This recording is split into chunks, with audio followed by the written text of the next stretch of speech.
বন্ধুরা,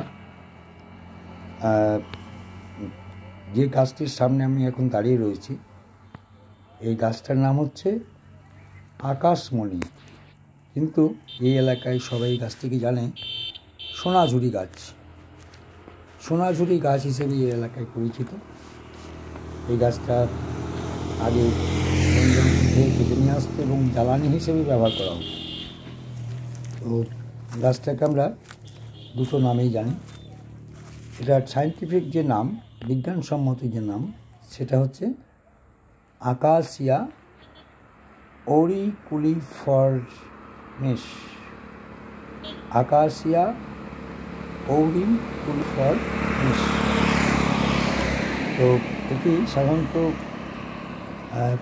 Australia, Indonesia ও Papua New Guinea এই সমস্ত স্থানীয় এটা গাছ, এই এলাকায় কত গাছ চিরসবুজ। এই গাছটা কিন্তু চিরসবুজ গাছটা, কিন্তু এখন ফুল এসছে, ফুলের পর ফল আসবে, কিন্তু গাছটা ফুল ফল ঝরে গেলে দেখবে আবার সবুজ হয়ে থাকবে। এখন তো দারুণ দেখতে লাগছে, দেখতে কি সুন্দর লাগছে গাছটাকে। আলো পড়ছে সূর্যের, ঝাপঝাপ করছে সোনার। এই গাছটা লম্বা হয় প্রায় 15 থেকে 30 মিটার পর্যন্ত।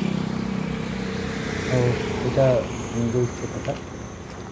তো এই গাছের যে ছালটা, সেটা দেখবে একটু ফাটা ফাটা, এবং যখন পেকে যায়, গাছটা যখন বড় হয়ে যায়, তখন এটা বাকলের বা ছালটা দেখবে ফাটা ফাটা হয় এবং কালারটা হয় বাদামি বা কালচে বাদামি রঙের।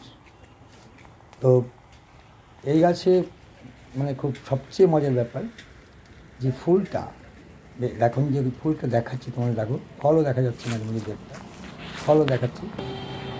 ফুলগুলো হচ্ছে একদম সোনালি কালারের, একদম গাঢ় হলুদ, বা অনেক জায়গায় অনেক এই সোনাঝুরি গাছের ফুল একটু কমলা রঙেরও হয়, সেটা যাই হোক, সাধারণত সোনা কালার দিয়ে হয়, সোনাঝুরি নাম।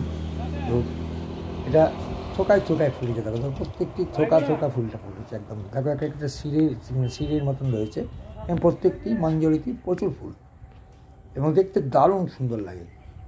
তো সোনার রঙের এই একটা মজার ব্যাপার, সোনার রঙের এই মঞ্জরি দেখে মুগ্ধ হয়েছিলেন আমাদের বিশ্বকবি রবীন্দ্রনাথ ঠাকুর। এটা কি সুন্দর দেখতে পাচ্ছ, সোনার মানে একদম মঞ্জরিগুলো, সোনার ফুলে একদম ফুটে হচ্ছে সোনাঝুরি। এই মঞ্জরিগুলো, সোনার মঞ্জরিগুলো দেখে রবীন্দ্রনাথ এই গাছটার নাম দিয়েছিলেন সোনাঝুরি। তো বোলপুরে যারা বেড়াতে যাও বা শান্তিনিকেতন যারা যাও, তারা দেখবে সোনাঝুরির জঙ্গল বলে একটা জায়গা আছে, খুব স্বাভাবিক, অনেক জায়গা সুন্দর সোনাঝুরি গাছ। তো সোনাঝুরি খোয়াই, ওখানে এই গাছগুলো প্রচুর পরিমাণে দেখতে পাবে। তো আমাদের এটা বিশাল একটা গল্পের। এর ফুল সাধারণত এই সময়ই হয়, ডিসেম্বর জানুয়ারি, এই সময় কিন্তু ফুলটা ফোটে এবং খুব সুন্দর সুন্দর ফল হয়। ফলটা অনেকটা চ্যাপটা হয়, দেখবে পেঁচানো, অনেকটা জিলিপির মতন পেঁচানো পেঁচানো। তো কচি অবস্থাতে ফলটা দেখো সবুজ, এখন খুব একটা ফল দেখাচ্ছে না, সবুজ রঙের হবে। আর এটা এগুলো দেখছো কী সুন্দর ফুলটা, দেখো অপূর্ব অপূর্ব। হ্যাঁ, তো এই কাঠ কিন্তু খুব দামি কাঠ, আর এই কাঠগুলো দিয়ে এখন ভালো আসবাবপত্র তৈরি হচ্ছে, দামি দামি আসবাবপত্র তৈরি করছে। আর আর বাকি যে ডালপালাগুলো, সেগুলো জ্বালানি হিসেবে ব্যবহার হয়। জ্বালানিটা কিন্তু জ্বালানি হিসেবে দারুণ একটা উপকারী গাছ, হ্যাঁ, খুব ভালো।